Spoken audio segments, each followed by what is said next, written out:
And one can add to that a kind of Jamesian thesis because they were flushed with excitement, and that made it all the more serious, the lack of oxygen.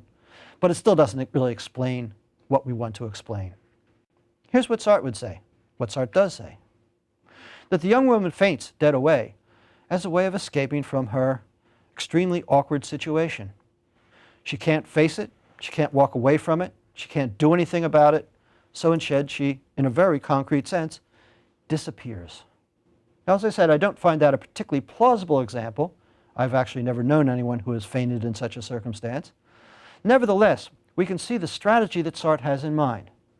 And what's important here is that it's not as if the woman decides in a conscious, deliberate, reflective way to faint, but rather she just chooses, she just does it. For Sartre, most of our emotions are not reflective.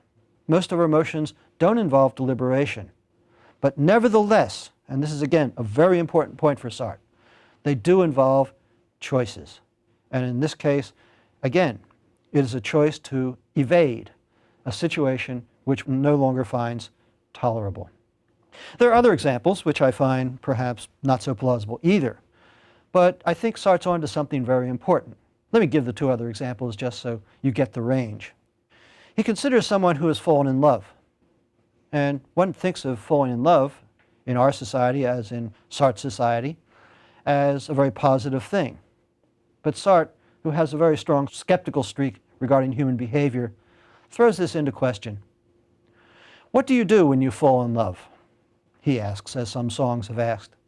And the answer is, what you do is you act like a fool. You're irresponsible.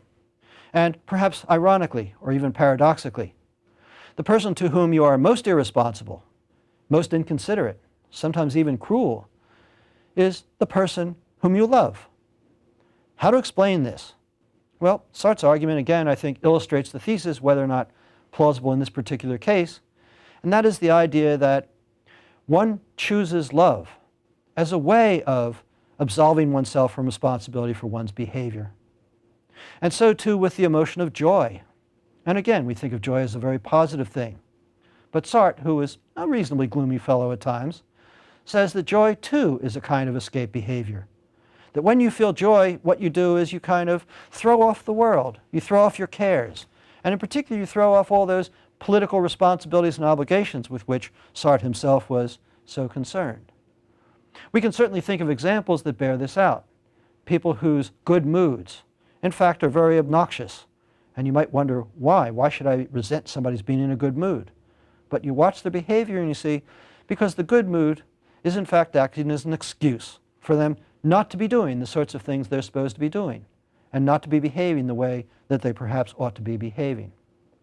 In short, the idea is that what emotions do for us is that they act as choices, they act as ways of transforming the world, our world, such that difficulties disappear, or at least in an important sense or in some sense, mitigated.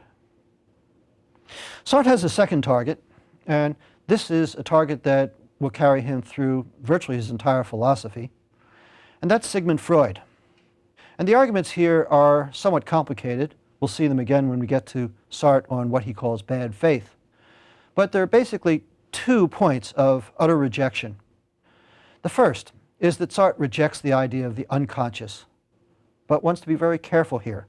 Because notice I've already said that for Sartre, emotions for the most part are not reflective. They're pre-reflective or unreflective.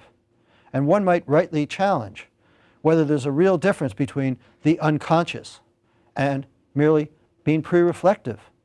In neither case is it open to conscious awareness. Is it articulable or readily articulable? And so the question is, in what sense does the unconscious differ from a thesis that Sartre clearly wants to defend himself? One answer, of course, is the rather technical answer that comes from Freud, and that is unconscious mental events are not just those that are not conscious, but they are those that cannot be made conscious. They are repressed. Consequently, it's not simply the fact that they are not in mind or reflective at the time, but it takes enormous effort and perhaps enormous expense in time to make the unconscious conscious. But to understand the source of Sartre's objection, one has to look at a second idea, and that is the notion of what is called psychic determinism. What the unconscious does for Freud is it gives him a way of explaining human behavior, including behavior which previously seemed inexplicable or meaningless, by pointing to the causes which the person, him or herself, may not be aware of at all. The idea here is that every conscious event has its unconscious determinants, its unconscious causes. But if this were to include decisions and choices, if this were to include emotions, then we find that Sartre's thesis is firmly contradicted.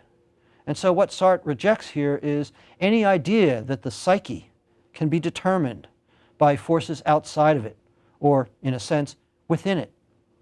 In fact, what we'll see in Sartre is that consciousness involves virtually no dimensions at all. It is, as he will say, a nothingness. And that means that the idea of causal relations, either between it and the world or within it, are simply incomprehensible. But back to the idea of emotions. They are not forces within us, as Freud might argue, but rather they're strategies, taken up willfully, even if pre-reflectively. And that raises the question, if they are strategies, and if they are, in that sense, conscious, and Sartre will say consciousness has no place for emotions to hide, then where do we fit in the body? How do we take account of the very good and plausible arguments that James makes about the necessary participation of the body in emotions? Well, I think the important thing is to say, first, that while emotions involve the body, it is not primarily a matter of bodily sensations, which is where James puts the emphasis. Rather, we might say it's a matter of bodily responses. It's been often argued, by a biologist, for example, that if you take the physiological disturbances that happen to us in emotion, one can easily see these as part of a pattern. And they would add some of these are more or less automatic, part of the autonomic nervous system. Others are, in a sense, willful. They are part of the voluntary nervous system. But nevertheless, the idea is that if you look at all these sensations and the physiological disturbances that James was referring to, most of them have to do with preparedness for action, getting ready to do something. In fear, getting ready to flee. In anger, getting ready to fight. There's a sense in which James is perfectly okay with this, which is why I mentioned before that when James talks about the body, he doesn't make a very clear distinction between physiological reactions as such and actions as such.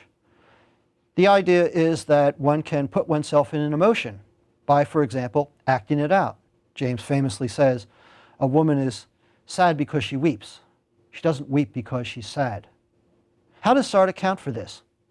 Well, by not taking the sensations in emotion as the primary focus, but rather by taking the bodily responses and preparation for action as the focus.